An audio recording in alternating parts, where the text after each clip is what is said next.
It's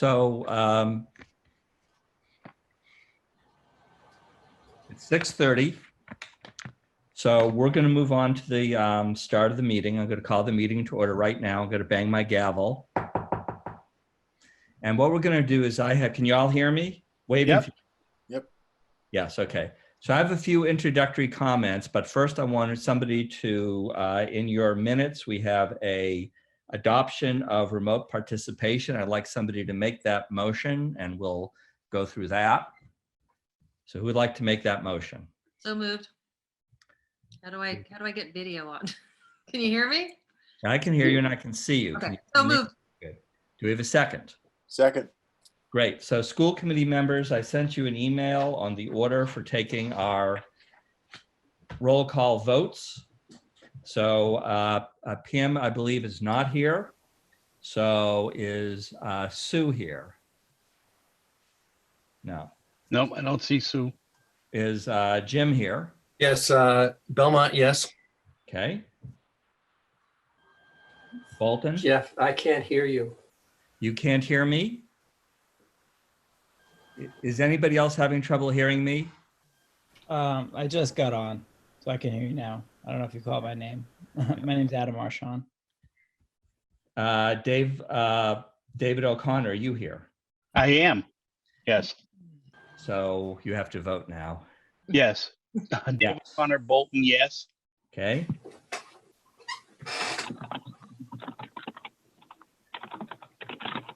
Steve from Concord, you're next. Yes, Concord, yes. Ford? Ford is not here. Is Jennifer here? Jennifer Leone, Lancaster, yes. Dave Horton? Dave Horton cannot hear me, is that correct? Can you hear anybody? Oh, Dave Horton, can you hear us?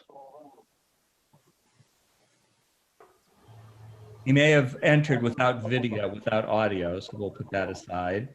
Jeff Stulen Needham, yes. And is Alice here? Yep, I'm here. Who is Galaxy S9? We're gonna That's go Julia. let's finish the That's vote. Julia. So Alice DeLuca, was that a yes? Yes, it is. Yes, it is. 1, 2, 3. So we're missing Pam Norris is not here. Sue Scheffler is not here. And Ford Spalding is not here.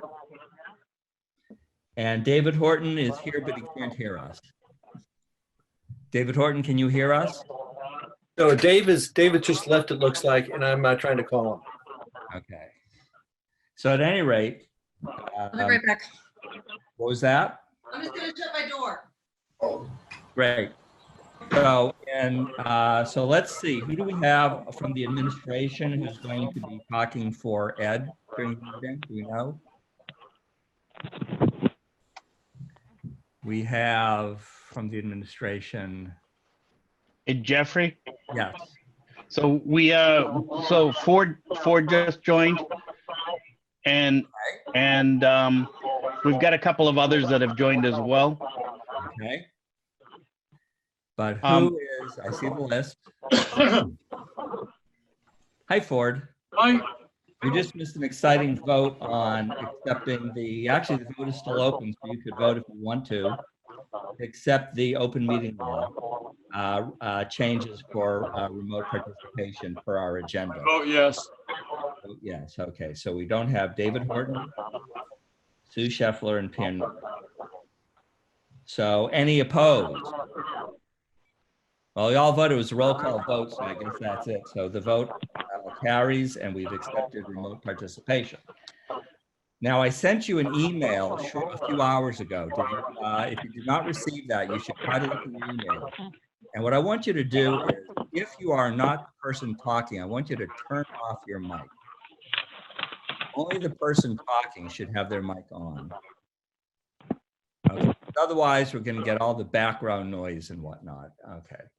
So Julia is here. I am. Okay. So who do we have from the administration who will be sitting in for Ed? Do we have anybody who's taking that role at this time? Julia, do you happen to know? Yes, I believe that Bob had reached out to him Right, to see if he can be of assistance. okay, I don't have a response back from Ed whether he wanted to move forward with that. okay. And who is in charge on the administration end of running the meeting? Who's controlling Zoom? I am. You're controlling Zoom, right? Yes. Okay. Where, So where is Ed? he just got called away for something. I just got an email from a few minutes ago being called away. He hopes to be here, but it's going to be late. So who is Cheryl Mixon? Hi, Jeff. This is Bob Girardi. How are you? Good. How you doing? I'm great. And Cheryl is our auditor. Oh, great. Okay. So I'm wondering if maybe we take the agenda out of order. We can do the finance portion because Cheryl's here. And then Okay. hopefully Dr. McQuillan can join us after that. Would that be a good solution? Well, what we will do is I do have a few comments as the chair, and then we can go straight to the finance report.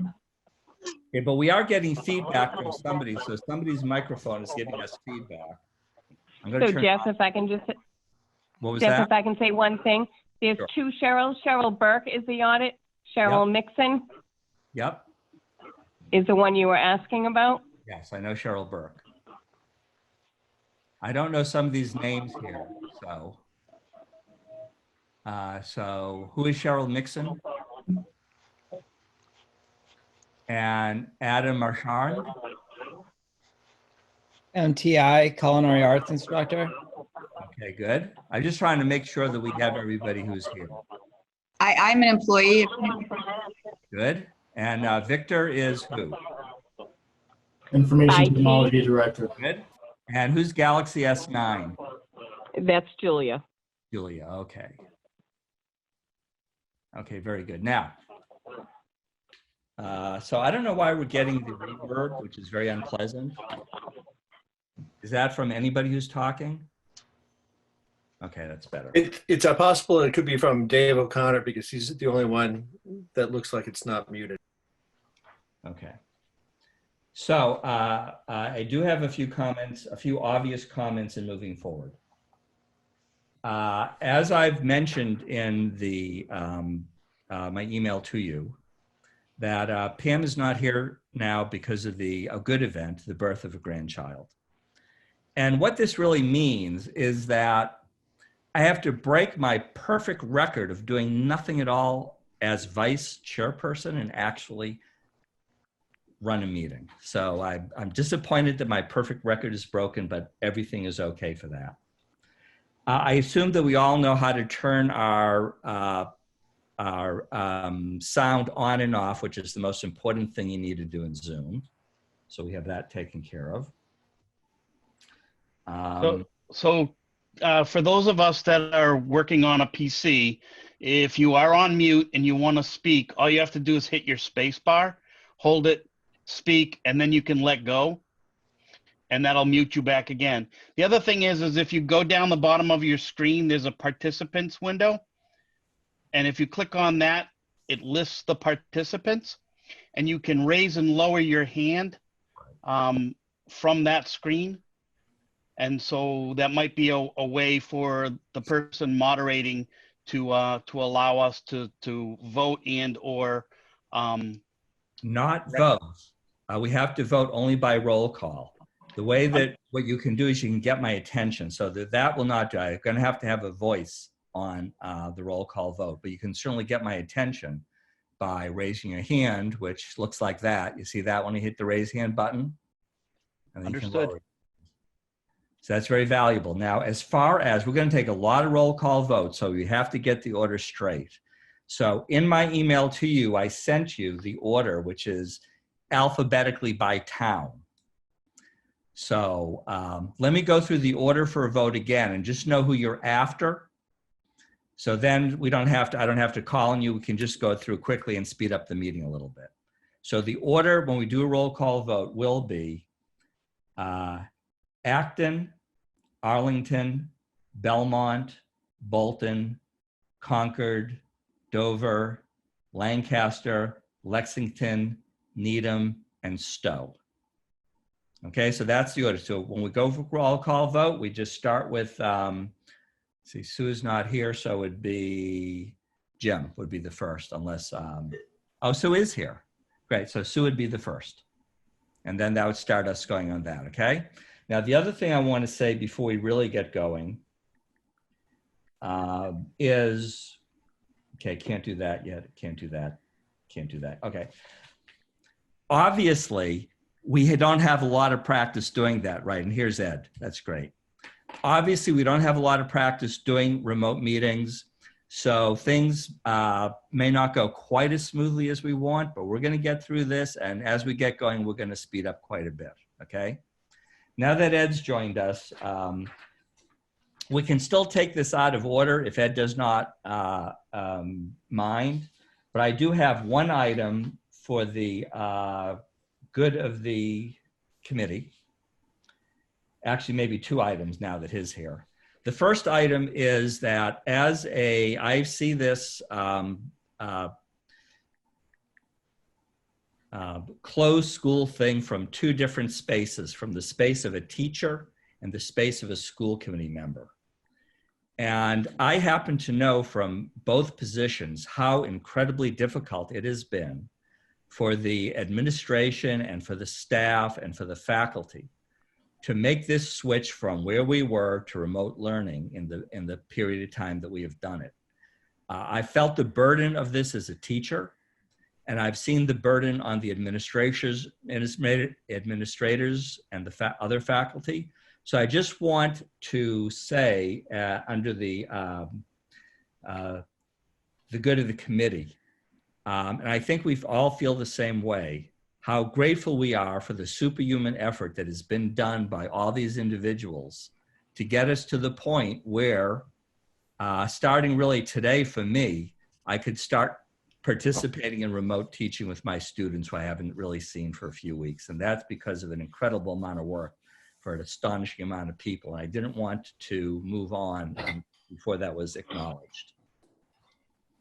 Okay, now, Ed, I know that under this item, you may wanted to have talked to switching to Microsoft Teams. Is that something that you would like to bring up at this point, or would you like to reserve that for later? Well, as you may or may not have heard, Zoom has had a number of security issues. Zoom has been updating its security protocols, but my IT director, Victor, who I try to listen to quite a bit actually, is wanting us to migrate to Microsoft Office Teams. Now, from a district point of view, I have outlawed the use of Zoom. So I ought to be modeling what I've been preaching. So, sorry, that was another phone call. So I don't know how many people have access to Microsoft Office Teams. Is that a big jump for some people, or is it okay? Or not an issue? So Not an issue. how does it work on a Mac? I don't have access to PCs. So Office 365 runs in the cloud, and so you'll go to a website, and you should be able to launch it from there. You can actually run it off of a phone if you need to. I don't have Office 365. This is Victor, if I may add. So it's actually platform agnostic. You don't actually need to have a Microsoft account to utilize it. What will happen is we'll structure the meeting on the back end through your email address.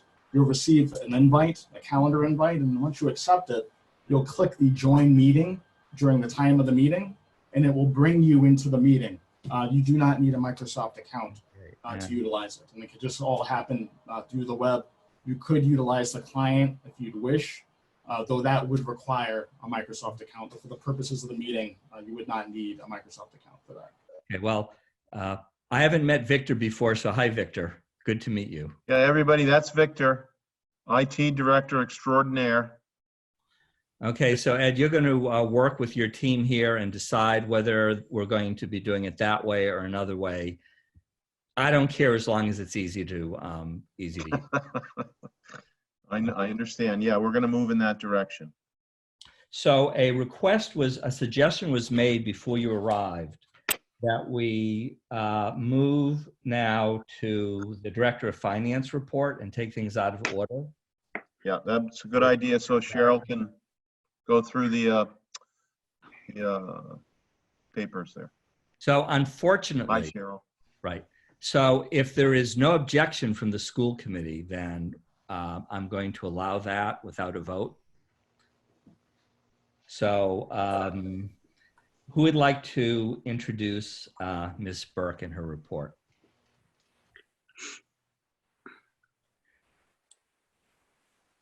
Okay. Then Bob will, he needs to unmute himself. Yes, hi, how are we doing? So Cheryl Stevens Burke is the primary at Melanson Heath, and she'll be presenting the fiscal year 19 audit report. Her team did a wonderful job. Deborah Mueller was the manager on the team, and we also had Chelsea Bolstridge helping us out. And so without further ado, Cheryl's on with us, and I'll let her review the Minuteman governance letter and the Minuteman financial statements for fiscal year 19. I was very pleased when she reported to Dr. McQuillan that there is no management letter and there are no significant deficiencies or material weaknesses reported in the governance letter, but I'll let her speak to the details. Thank you. Thank you. Can you all hear me okay? All right, got the thumbs up there, great. Well, I hope everyone is well, and thank you for the introduction in this new world that we are living in.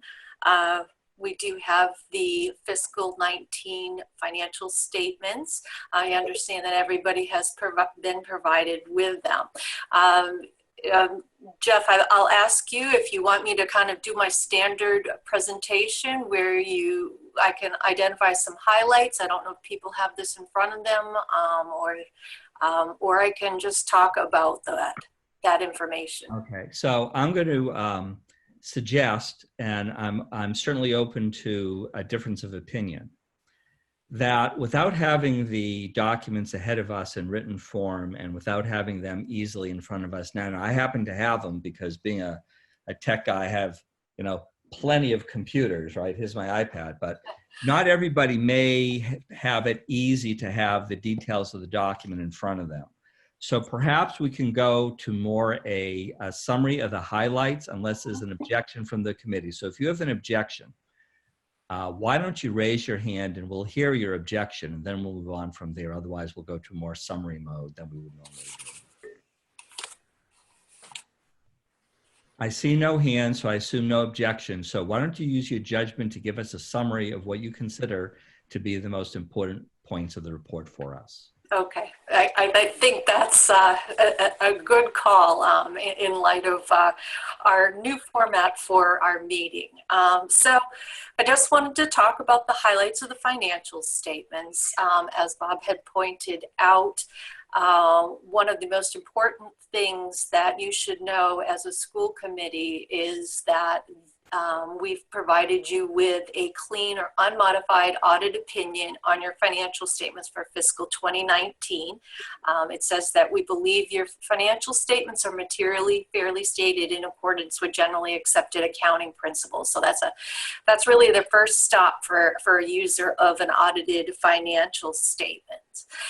For those of you that remember the presentations from the past, there are a significant number of different sections in a governmental financial statement. So the first is the independent auditor's report that I just mentioned. The second, that goes on for a few pages, is the MD&A section, the management's discussion and analysis section. And that's really a very high level overview of the results of operations and the financial statements themselves. Within the report and following the MD&A are the government-wide financial statements. And government-wide financial statements are a requirement of the Governmental Accounting Standards Board. And that's the rule-setting agency for financial reporting for government agencies. And one of their requirements is to show financial information, both a balance sheet and an income statement, on a full accrual basis, all summarized in one column. So that means your general fund, your grants and revolving funds, your stabilization, your capital project fund, all in one column on the financial statements. It also requires that all long-term assets, such as your current building project, and all liabilities, such as the offsetting bond liability that relates to that building project, as well as some other types of liabilities that have had a significant impact on your financial statements in past years. And two of those are related to two GASBs, or Governmental Accounting Standards Board pronouncements. The first one is the net pension liability that relates to the unfunded liability in the retirement system. But the more significant one is what they call the net OPEB liability, and that's the unfunded liability that's actuarially determined that exists because of allowing retirees to participate in your health insurance programs. And that's a significant number on the government-wide financial statements. And it makes the equity section of that page of the financial statements look rather ugly in the red. It's not unusual for governmental financial statements to look that way, because if you're getting a clean opinion, you've complied, you've put these liabilities on the statements, and everybody's financial statements are looking the same way. So that's the government-wide financial statements. The fund basis financial statements follow the government-wide, and there are 2 pages there. It's a balance sheet and income statement with multiple columns. The requirement under the reporting standards is to report major funds. So the first major fund, or the general fund, is always shown as a major fund. Because of the size of the capital projects fund, and this year it is shown as a separate major fund, and then all of your other grants or revolving funds are shown in non-major governmental funds. In the fund balance section, that's a very key area for management and the school committee in the general fund. Specifically, the unassigned fund balance, or what is commonly known as E&D in Massachusetts, for Massachusetts school districts. Your E&D at June 30th, 2019 was $829,000, which is about 4% of your budget. And looking back a few years, it's been very consistently showing at 4%. So that is one thing to point out. Also wanted to note there's another line item in the fund balance section, your assigned fund balance, at about $3.5 million. And what that represents is monies that are going to be used in the next fiscal year in the budget, primarily tuitions that you collected in 2019. Any questions so far on that? These are kind of these pages that I'm talking about are really the key pages to look at when you're looking at the audited financial statements. One other page that is very key is the general fund budget versus actual page that compares the final general fund budget to the actual results. And in fiscal 19, it was a net positive result of about $811,000, primarily a result of unexpended appropriations. And then following the budget versus actual, just separately stated in the financial statements are the fiduciary funds, which include the retirement system, your OPEB trust funds, your private purpose trust funds, which are scholarship funds, and then agency funds, which are student activity funds. So those are really the key financial pages in the financial statements. Following these pages are many, many pages of footnote disclosure that are required by the GASB, as well as required supplementary information that relates to the retirement system and the net OPEB liability. Any questions on that? I also wanted to point out, as Bob had stated, there is no management letter in fiscal 2019. I understand that you've been provided with the governance letter. The governance letter is a required communication, and if there was a separate management letter reporting significant deficiencies and material weaknesses, that would be noted in the governance letter. And the governance letter also communicates if there were any difficulties or any issues that were encountered during the audit process, and it went very well in 2019. There would also be one other possible deliverable that you did not need to have this year, and that's the single audit. The single audit is the audit on your compliance with the federal requirements under federally funded grant programs, and you did not meet the threshold, the $750,000 threshold this year, so you did not have to have that. Questions?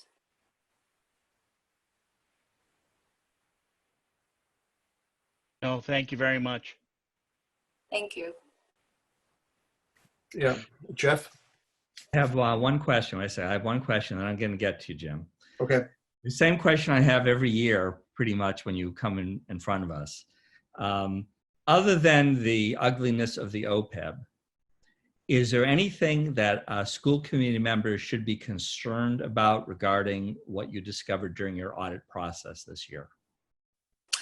There's really nothing else that is concerning, other than that results that are the result of implementing GASB 68 and 75. Very good. Jim. Sure. Thank you. I've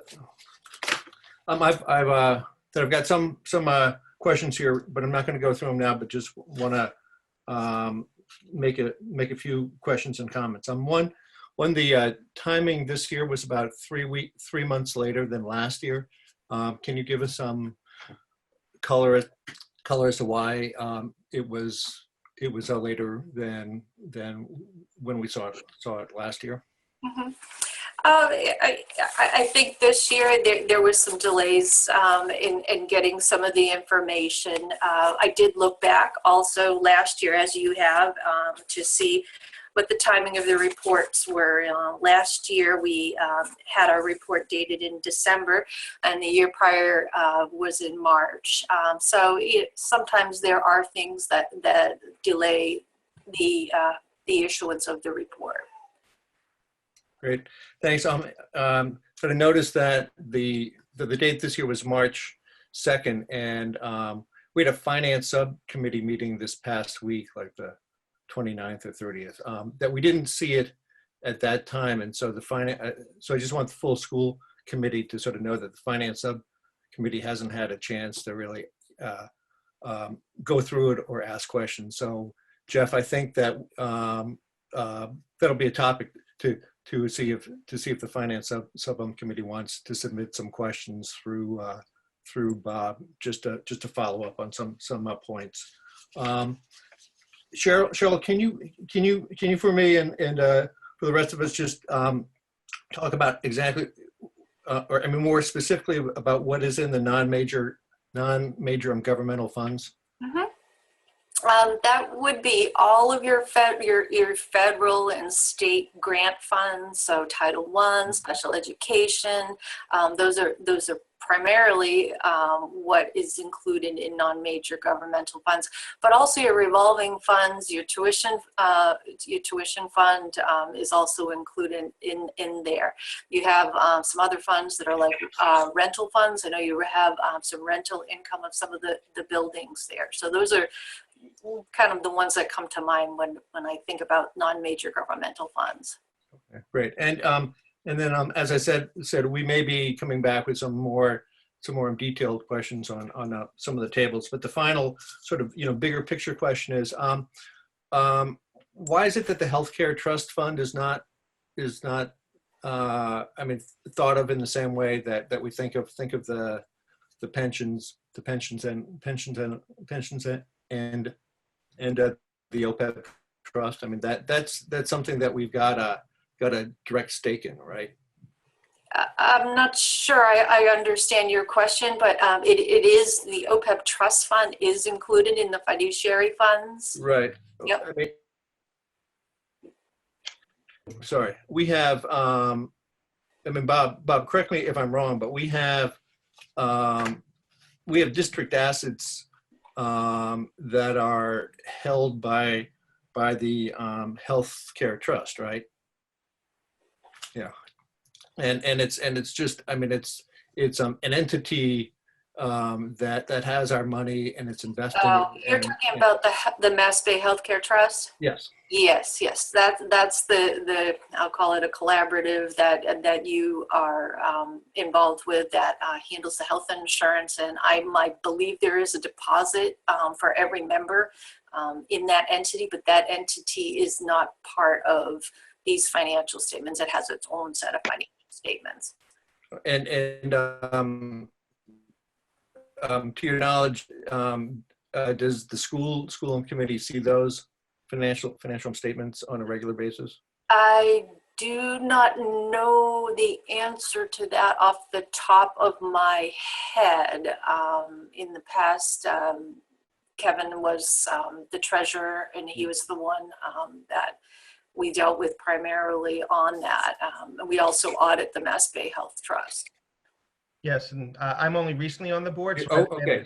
I don't know the history, but I do know that the board provides us as board members, myself and the other 3 members from Minuteman. They do provide us that information. I just don't know the history as to whether we've shared it with FinCom or the school committee in the past. Okay, but and is that audit for fiscal year 19 finished? The audit work has been complete, and I actually have it right here with me, so that'll Okay. be coming out soon. That entity is not a governmental entity, it's a nonprofit entity, and it follows a different set of financial reporting guidelines. Not GASB, it follows FASB, and it also files Form 990 with the IRS. Okay, all right. Well, thank you, and if there's some follow up, we'll do it Okay, separate from this meeting. absolutely. I'd be happy to answer any questions that you have once you've had an opportunity to review everything.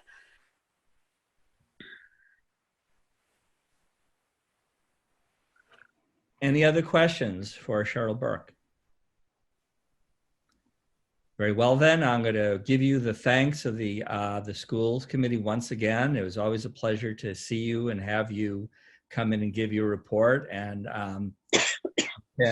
you can now drive to your next location, right, or virtually. Okay. Thank you very much. Thank you very much, Cheryl. Very good. Now, unless there's a reason such as I would like to continue, if possible, under item 6, and then head back to item 4, unless Dr. Boquillan, you have a guest for your remote learning plan that would like to leave early. In which case we can do that. I'd continue on the finances. Very well, then. So let's go then to finance item A, which is Jim Gamble on the Finance Subcommittee report. Do you have anything else other than what we've already done? Well, yeah, and I mean, that I'm on item 8A as well, and so why don't we scratch 6A and leave me for 8A? Okay, scratch just so Very just good. so Bob can do these things. Very good. C, transportation contract update. All right, just took a minute to unmute myself. So as far as the transportation update, I did provide the school committee with a discussion in your packets on the bidding process that we did for transportation. We've actually hired a consultant. We followed all the legal notices and did everything in the correct manner. The bids were received on March 19th, 2020. We had 2 vendors who were bidding. And unfortunately, after the bids were opened, one of the bidders decided to file a formal protest. We reviewed the formal protest. The contractor actually talked to the IG's office, because if some of these are minor informalities, then you can overlook them.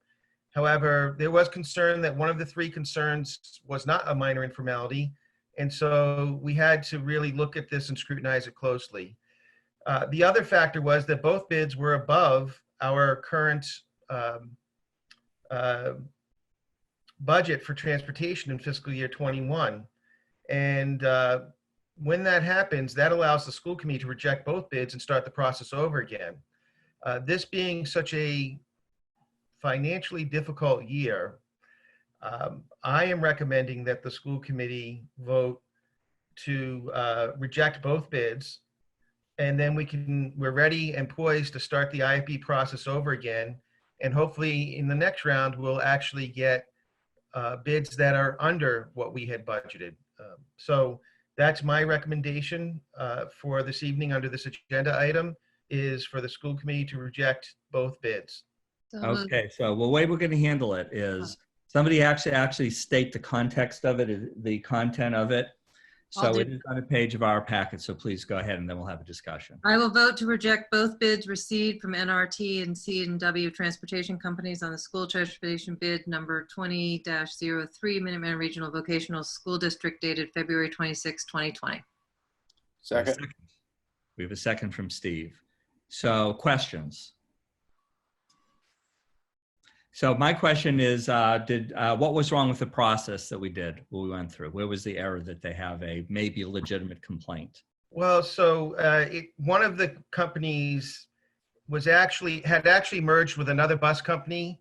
And so the documents that company signed, the official who signed it as the president technically wasn't the president anymore.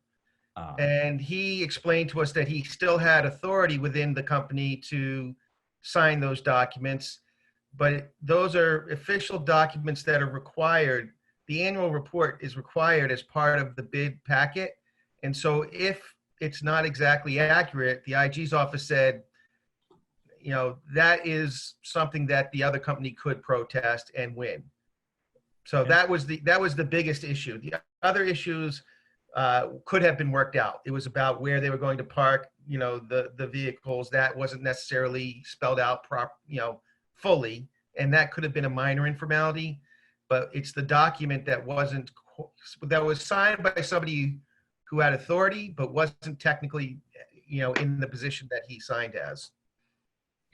And on the same token, I'm sorry, Jeff, one last thing. On the same token, if we had rejected that bid and taken the other one, then we still could have had a bid protest because it was iffy from the other company. And now we would have two bid protests against each other, and it would have gotten even messier. And the bottom line is it's substantially above our budget. Any other questions? It looks Yes, like Ed. Ed has a question and Jim has a question. Yes. So the protests are really irrelevant. We did nothing wrong in our process, but the bids are over budget, and therefore we need to reject them. Okay. Any other comments?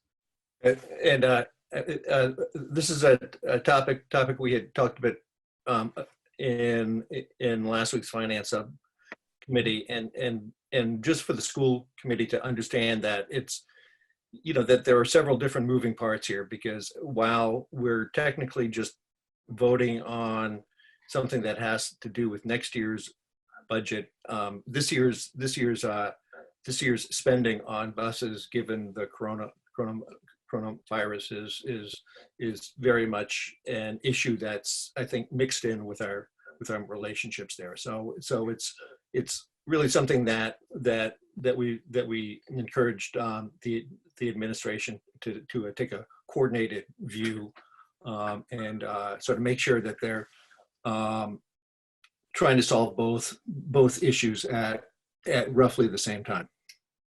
Okay. Any other comments? Very well, then bring it to a vote, starting again with Sue Scheffler of Arlington. I vote yes. As in, accept the Accept the motion on the table, right? Yes.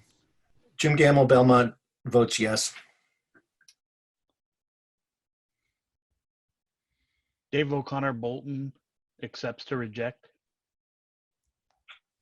Steve Ledoux, Concord, votes yes. Ford Spalding, Dover, votes yes. Jennifer Leone Lancaster, yes. Jeff Stuland Needham, yes. Alice DeLuca, Stowe, yes, and I see Dave Horton join. Did you hear that discussion? No. No, so you will not be able to vote for this issue. So as far as the people we hear during discussion, it is unanimous. Yes, I vote yes. Okay, very good. Hi, Dave. Glad to see you. Well, thank you. Welcome to the wonderful world of remote meetings. I tried next early, but item it didn't work. is 6D, which comes under my heading of May You Live in Interesting Times. So 6D, who's going to bring us forward on that item? So, Dr. B, would you like me to share the information? Yeah, we sent out in some supplemental documents this afternoon a summary of the discussion we've been hearing with the Department of Ed and the Department of Revenue about the 1/12 budget. So Bob will succinctly summarize it. Yes, and the document that Julia shared with the school committee has some links so they can go and, look at it more in depth. The bottom line is that the solution, if we do not have our annual town meetings in time before July 1st, would be for the operating budget for a regional school district to have the superintendent notify the commissioner that we have not had our annual town meetings and approvals. The commissioner would establish an interim monthly budget for the regional school district and certify an amount sufficient for the operation of the district, which shall be 1/12 of the regional school district's budget for the prior fiscal year, or such higher amount as the commissioner may determine. The treasurer of the regional school district would calculate and certify the member municipalities, their respective assessments, and the interim monthly budget would remain in effect until an operating budget would be approved, or December, whichever comes earlier. So that's the process. And again, there are links where you could further research that if you'd like on the paper that I had shared with you. So this is for information only. We don't take any action. We can't impact this. We just got to cross our fingers and hope that we don't have to go through this process. And if we do, then we'll deal with it just like everything else. Is that a good summary? Yes, and we're not alone. Many other regionals and even towns are in the same boat as us. And let's just hope everybody's healthy and we have our annual town meetings. Okay. Any other comments or questions? Yes, Jim. Yeah, Jeff, a question for Bob about how non-resident tuition collection would be handled. As far as I know, the commissioner we've actually been listening in on all of the DESC conference calls, and the commissioner has been very firm in saying that non-resident tuitions must be paid to the school district. So that doesn't seem to be in question. Right. Anything else? I believe that concludes item 6. And if that is the case, we are now going to go back to our normal order, which would then be item 4, the superintendent's report. Yeah, I sent you earlier today a link to our remote learning plan. I just wanted to make you aware of that. I've been sending you all the communications that we do to the staff and students. I've just got to say, Amy and George and Michelle and the administrative team and the teachers and leads, it's phenomenal work that's being done by them in a very collaborative fashion. This whole idea of professional learning communities, I mean, I guess you really see if you've got it when you've got a crisis. And I got to tell you, we got it and we got the crisis. But kids are learning, the bar is very high. Despite mixed signals or no signals from the Department of Ed, we've continued just to move forward on what we know is right for kids. And if you haven't had a chance to review the learning plan, please do. If you've got any questions about it, let me know. But I think we're pretty proud of it. And, we're doing better than the best we can. The other thing I wanted to mention under my report, which is reasonable to think it would come up, is that the Superintendent's Negotiation and Evaluation Subcommittee, chaired by Jennifer, are going to be putting out my evaluation materials before the next May school committee meeting. I don't know if Jennifer, you wanted to mention anything about that. I sent you some copies of things that we're working on in that regard.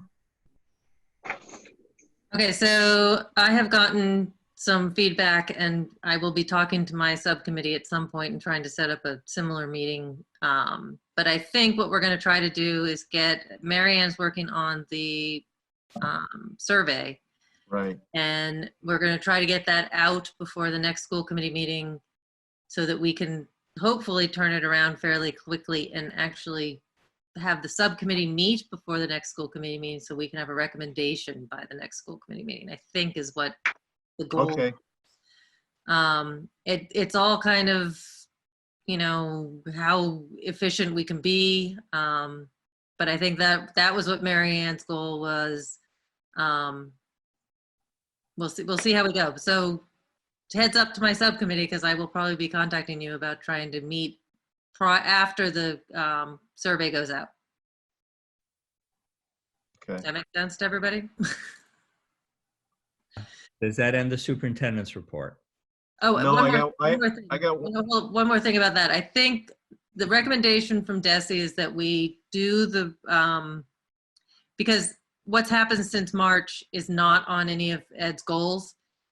We do the evaluation based on up until school was out. And we'll go from there for next year and all of that. But I think that the recommendation from Desi is that we keep it fairly simple and where we were when chaos hit. Okay. Okay, no chaos. Yes, Alice DeLuca.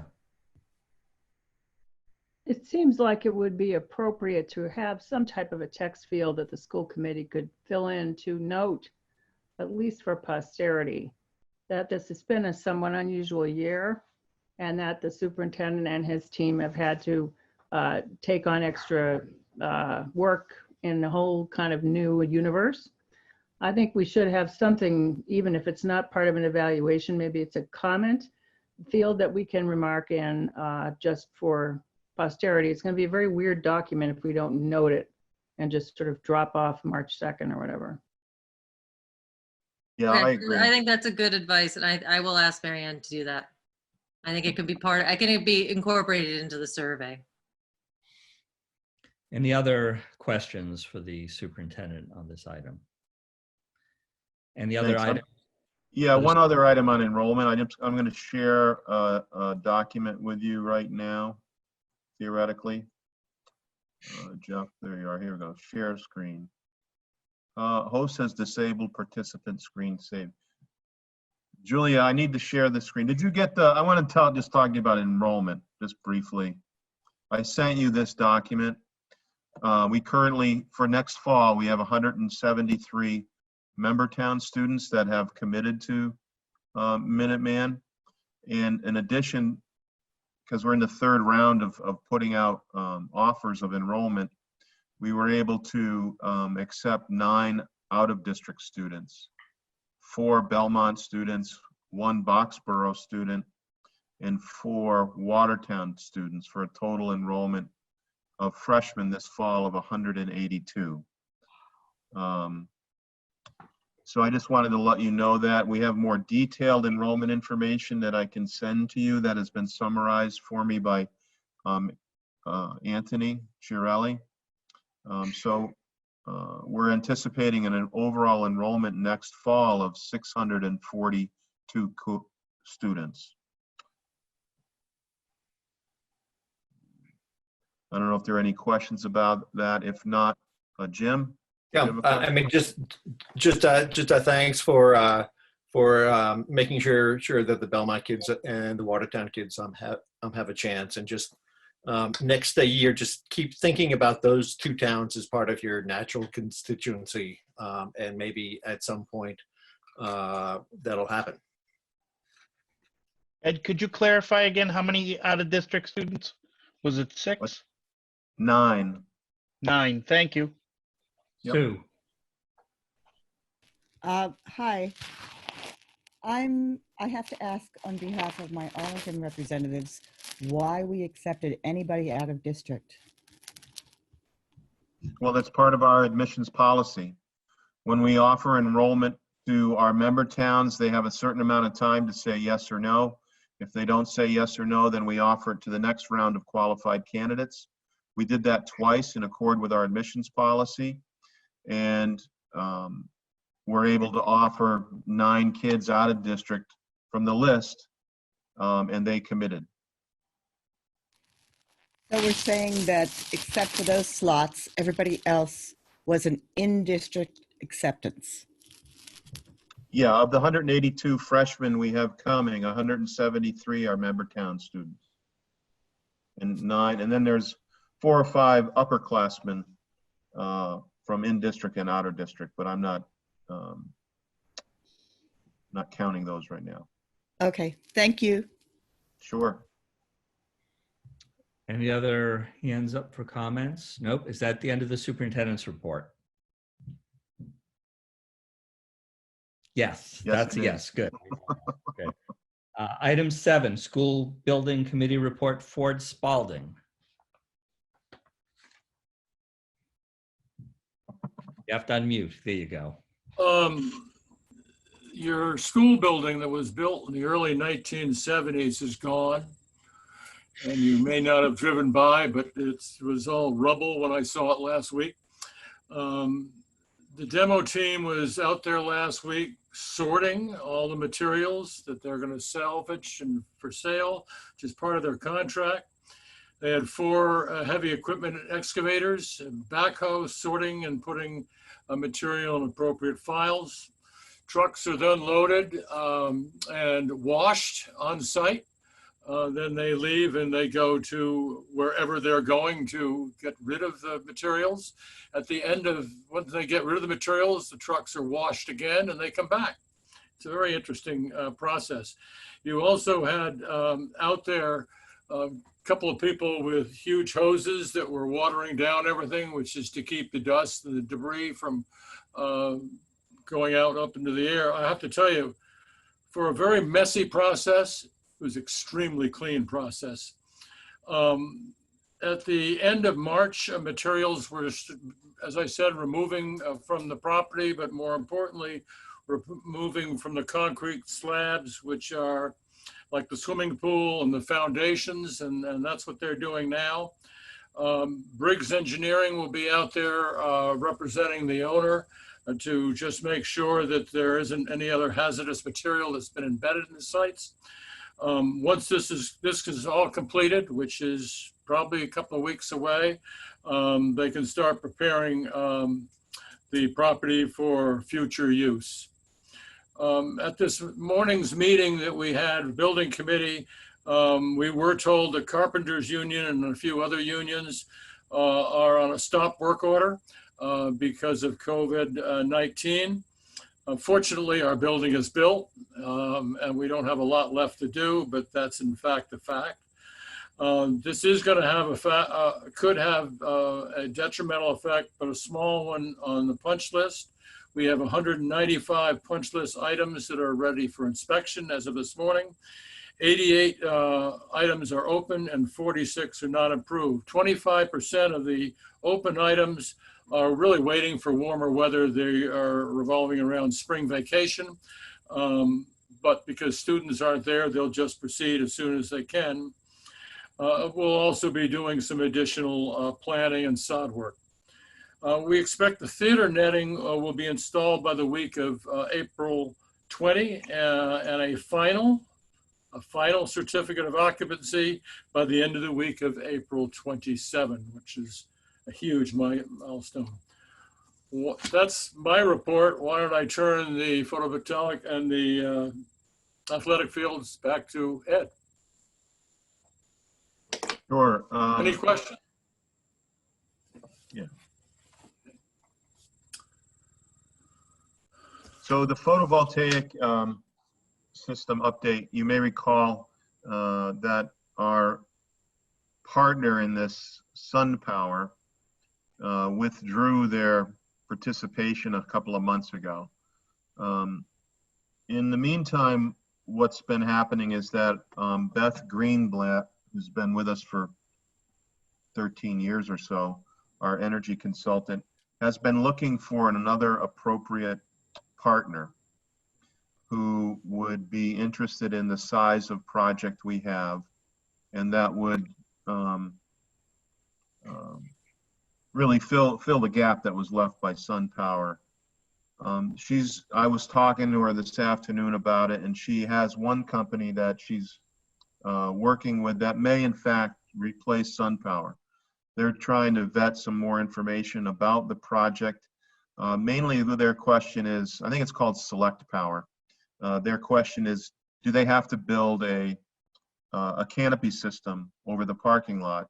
Could they possibly build a system on the roof? And so that's kind of an architect construction question, and they're going through that process. The other thing that's happening, or is about to happen, we anticipate happening in a few weeks, is that the program for cost benefits to public entities that are putting up solar projects may improve significantly in about 3 weeks. So in other words, we would get more reimbursement per kilowatt hour with a partner. So we're vetting the whole idea of a partner. Beth presented a report to the FinCom this past week or last week on sort of an analysis of would it be better for us to go with a partner or better for us if we owned it outright. So at the same time, we're sort of exploring what the tax-exempt lease purchase would be if we owned it ourselves. And so that's kind of continuing. And I've included the photovoltaic overlay district project in the next item I'm talking about, which is what I see as our capital projects going forward. So I guess the message is here that we're looking at it very closely. In a few weeks, we may have a new partner. In a few weeks, even if we have a new partner, it may be better to own it ourselves. So we're continuing to look at it and, bringing it to the FinCom too. I don't know if there have any other specific questions around that. And Jim? I mean, just comment that we did talk about it quite a bit this past week, and Steve and Dave should feel free to jump in. And while we haven't done any, separate formal analysis, my impressions from that conversation, I found myself being biased in favor of sticking with the canopy plan because it's a design that's in place rather than going back to the literal drawing board. And that I thought that owning it ourselves could very well be as advantageous as finding a partner, because a partner would want the value of the private sector tax credits rather than necessarily passing it back to us. And I mean, just color that with sort of a gut sense, not a formal analysis, but I think the speed in trying to get this done sooner rather than later, and I worry that a re-em design would slow up things. Yeah, I'm open to either one myself. I think I just want to remind the school committee that what we're trying to accomplish is our LEED Silver credentialing, which gives us a 2% reimbursement rate on top of what we were, awarded. So that if we don't do this, or if we don't hit our LEED points, when we have to return that 2%, and that's about $2 million. Because we've been getting reimbursed right along through the MSBA reimbursement process, assuming that we would hit our LEED goals. So there's that $2 million of risk out there. So no matter what, we have to have something that puts us over the LEED threshold to make sure that we retain the 2% reimbursement rate. Okay, next issue. Athletic fields, I sent out something, or Julia sent out something this afternoon that I titled Draft Summary of Capital Projects 2020 to 2025. I don't know if I can share, I still am unable to share my screen. But basically, what I did was list out 8 projects. I don't know if folks had a chance to see it. 3 of them I consider a priority. One is the completion of the north outbuilding to accommodate the metal fabrication curriculum, completion of the photovoltaic system, which we just talked about, and then completion of an athletics facilities phase 1. Were folks able to take a look at that, or have you seen that on that document? Yep, couple people. Okay. So as we discussed the last time, I got the sense from the school committee that they sort of wanted to see this laid out a little bit, I guess, in a summary fashion. And that's what I've tried to do. And it's very conservative. The estimates are based upon what we know so far. The annual, and I'm just going down that document if you are looking at it as well. The priority projects, if you add it up, including the photovoltaic, is about 8.9 million. And then I just wanted to touch on this projected project revenue. That's the $1.9 million that we've sort of retained. This was the original pot when we first hired Gilbane, was about 5 million, and it's shrunk to about 2 million. There's a potential additional project revenue of about, I'm just guessing, at $825,000. There's a potential for Lincoln, which we'll talk about in executive session. So anyway, I just tried to lay out what we know so far in regards to what our costs would be to try to do those priority projects. There was also a discussion about how much money would we save a year if we had our own fields established. That's about 65,000 in a revised, field. We're spending about 65,000 on additional transportation and field rentals. Annual rental revolving account from the phase 1 athletic fields, about 150,000, not counting the gym or the theater or the Paul Revere rooms. So I just tried to lay out what sort of variables we're looking at when it comes to what I'm calling these capital projects. I'm not asking for a vote of any kind. I just wanted to get the discussion in front of you, and it's something I'm going to be bringing back as we understand better the variables that are listed on that page, including it like the photovoltaic process. But I think it's important that the school committee as a whole has an understanding of what we think we really need to get done in order to have a completed campus. If I may, Jeff. Go ahead, Ford. I want to jump in because I think I explained the building is down and very soon they're going to be working on the property. These are decisions that I think we have to make fairly quickly. I don't know what that means in terms of days or months or weeks, but I think it has to be, we need to come up with a plan, and I think Ed is trying to do this as quickly as possible that we can present to the school committee. I think to have the building we have, the educational facility, without athletic fields is just wrong. And it's wrong for the kids in particular. I also think I always talked about it as the icing on the cake if it's there. Just think of not only our students, but outside students who we could rent it to, being able to look at this building and saying, maybe that's a place I want to go to school. So I'd say to Ed, but I'd say to all of us, we need to take a hard look at this and try to figure out a plan, how we can get it done and have that plan before the committee very shortly. Any other comments at this time?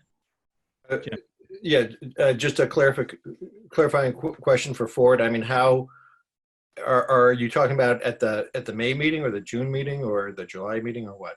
I think as soon as Ed's ready, I would hope that we could do it at a May meeting, but maybe June. But I think as soon as we're ready to come and bring a plan to the school committee, and you may all have some ideas as you look at these numbers here. Ed's talking about borrowing, as you saw, to make up the gap. Interest rates now are pretty good, to say the least. And so I hope by May, but maybe that's optimistic, Ed.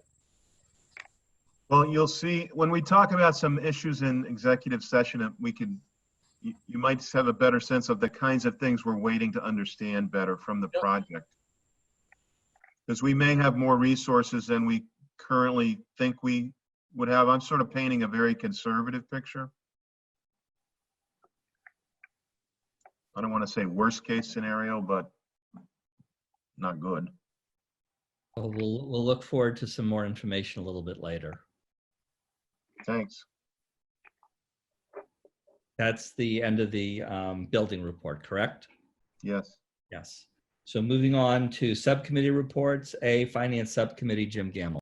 Okay, we've talked about almost everything we talked about last week. The only item left was we had a discussion about whether we should ask for our legislators to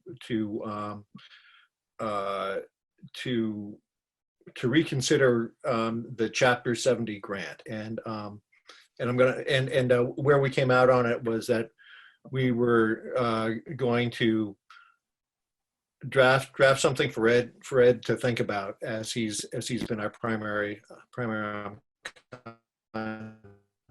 with our legislators, and just to sort of note that we are fortunate that Cindy Friedman, the state's representing Arlington and Lexington, is the vice chair of the Senate Ways and Means, and Sean Garbely, who's the state rep from most of the precincts in Arlington, is a member of the House Ways and Means. So we've got a good friend in both the House and Senate Ways and Means. Okay, Ed, do you want to take it from here? Well, we sent out, Jim, as Jim was talking about this last week, I felt like a letter just asking for them to consider reviewing this on our behalf was appropriate. I don't have a lot of cycles right now to do lobbying at the State House. And there was a letter that Jim drafted primarily. I looked at it and I sent it to all of you, I believe. And I thought it was an appropriate ask. And I didn't know if there were any questions or comments about the content of the letter or the tone of it, and what you thought about my moving forward with sending it, because I'm comfortable sending it. Alice? I like the letter. I thought there was one section which I can't see in front of me because I have a different screen open. There was one section towards the very end, a paragraph where you were talking specifically about a particular decision maker. And I thought that could be made more neutral and it would be positive. Mm-hmm. I think I know where you mean there. Yep. I'm just reading where it says, I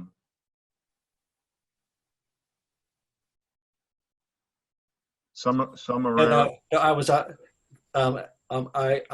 trying to channel Ed. Jim, that's dangerous, but I appreciate it. When you were talking about Belmont there? No, it was more. I think Alice talked about when I'm saying that the director, shouldn't act the way he thinks the legislation should be. I was just trying to make the point. Yeah, and I take the point, Alice. I think that's I think an edit there is appropriate. See, I've been kinder and gentler for a while, Jim. If I could add, I know who we're sending it to, but Denise Garlick should make sure that she's CC'd. I want to say she's vice chair of a major committee, and I'm trying to think which one it is. My standard practice on this has been to copy our entire legislative team whenever I send something out. So I think, she's chair of the House Ways and Means Committee. Perfect. So yeah, I would bring it to her attention when it goes out. Sorry, a copy, but she's chair. Great. I'm great. I missed that. I mean, it's not a name that I was familiar with, but she should definitely be. And she's Needham and Dover. Yeah. So it should go to Cindy and her Denise, for sure, yeah. And maybe Sean, he's on the Committee. You could almost have Cindy chairing that effort because she's done it before, but just make sure that Denise is mentioned prominently. Very good. You have some sense on how to proceed. Is that the end of the Finance Subcommittee report? Yep. Yes. Policy Subcommittee, Alice DeLuca. I want to just preface this very short item here with a note that we had spent a lot of time and effort in our group working on one of our main goals for the year, which was to come up with a different method of archiving our materials so that they would have some continuity and it'd be easier to manage them. And Jim Gamble, it turns out, has another special superpower of creating these things, and he did put significant effort into developing something with a GitHub repository, which Jeff, I know you're familiar with. And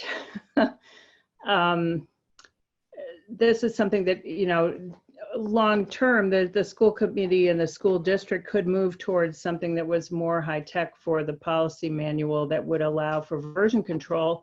That would mean that when there were changes made, it would be very clear who made the changes, when they were made, and you wouldn't have to be constantly updating Word documents, which get bulky and messy and difficult to manage in the online world.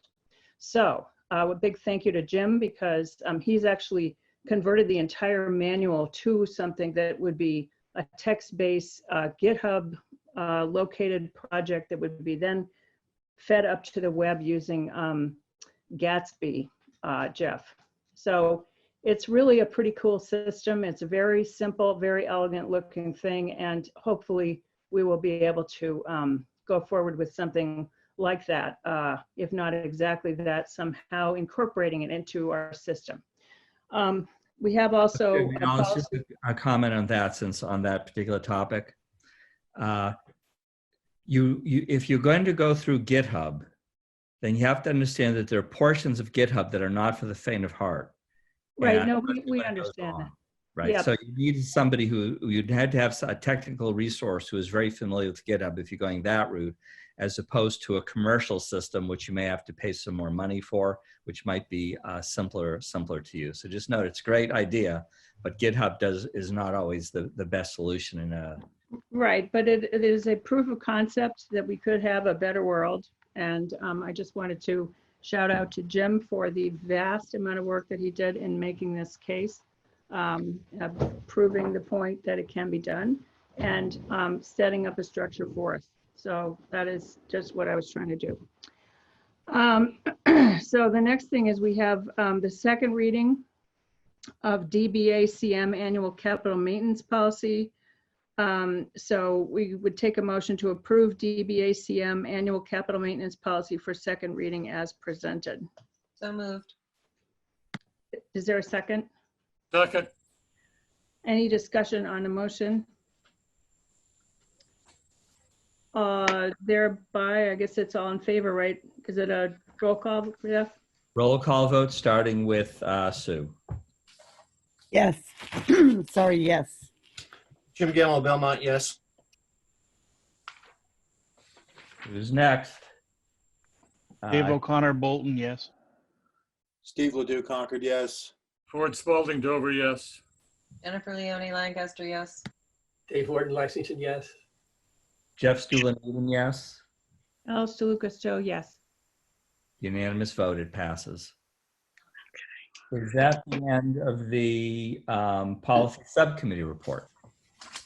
Yes. So we move on to the secretary's report. David Horton, you're here, I'm happy to say. So secretary's report. So am I, thank you. Can I interrupt the meeting for a second? Okay. Thanks. There are two things I just briefly want to say. You'll hear more about them at the next school committee meeting. But we have something that our students are running under Victor's tutelage. It's called a remote geek out help desk, so that all the kids and families that are learning offline and remotely, if they've got a problem, they call into the school, it automatically goes to one of our kids that are assigned to the geek desk. The other thing that I've got to tell you about is that we were just awarded a recognition for the Massachusetts Reading Association is recognizing us as the exemplary reading award winner this year. It was between Minuteman and an elementary school, and we were the last school this crew visited, and they were so impressed with us that they decided to award it to the elementary school and to Minuteman. So I just want you, this is a really big thing. We're really proud of it. You may remember back in 2008 or 9, we hired George Clement to be our reading teacher, where we really ramped up reading. And it's really in the culture of the school. So I'm excited about that. I wanted you to hear about that, and you'll hear more about it next month. Thanks. Thank you very much. David Horton. Okay. There's one small addition in the minutes. If you found the minutes, everybody, it's the very last pages in the online document. And the one addition is under the principal's report, section C, just adding one word. The way it reads now, it's Centers for Control and Preservation, or pardon me, Centers for Disease and Preservation. It should read Centers for Disease Control and Preservation. Hear a motion for the minutes as amended? Yes. And I'll second. Yes, Adam Marchand. Roll call vote, starting again with Sue Scheffler. Sue Scheffler, Arlington, yes. Jim Gamble, Belmont, abstain.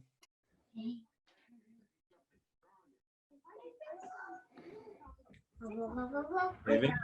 Dave O'Connor Bolton, yes. Steve Ledoux, Concord, yes. Alex Spalding Dover, yes. Jennifer Leone Lancaster, yes. Dave Horton, Lexington, yes. Jeff Adam Studo. Marchand, Lexington, yes. Sorry. Adam Marchand, Lexington, yes. No? Sorry. Alice? He doesn't represent Lexington. Sit down. Alice DeLucasto, yes.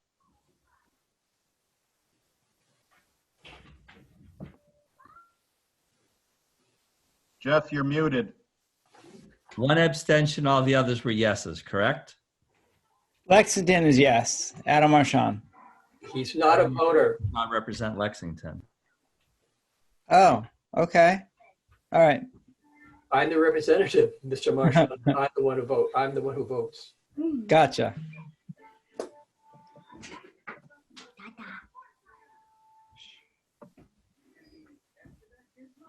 Adam, you need to mute your mic. That brings us to the executive session. I have one question on procedure. Yes.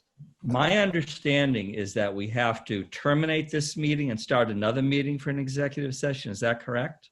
That is correct. You were sent a separate login information. Okay. So we are going to actually adjourn this meeting and then start a separate meeting for the executive session, or do we, is that? No, you need to vote. In this meeting here, you need to vote as it's written to go to executive session, not to return to open session. You do a roll call vote as usual for executive session, and then we adjourn. Okay. Very good then.